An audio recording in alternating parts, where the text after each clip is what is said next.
ตีเป็นยังไงตี โอ้โหมือเฮาเพิ่มมาเปลี่ยนกันเข้าตัวไหนกรรมการก็เบิ่งดูมันหลังมันจุ่มแค่ไม่เห็นค่อยๆแบบนี้นะก็ไปชวนขึ้นมันเนี่ยนี่กับมือมาอันนั้นคือมือเราค่อยต้มนี่แล้วเบี้ยแล้วอยู่ยังจะมีบ้างเลยบ้างแค่นี้เลยนะแบบแม่ เอาไปว่าแม่มันต้มนะ นี่ใส่แล้วนี่เปล่าหมดพอบ้าง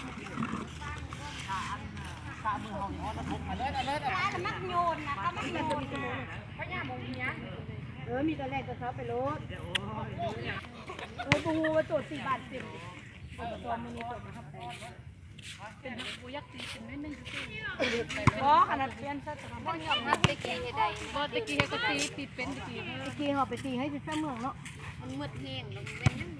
มันจะปิ้นขึ้นได้แล้วได้ตีบันเมื่อนักเรียนก็ตีบ้านทั้งบ้านเลย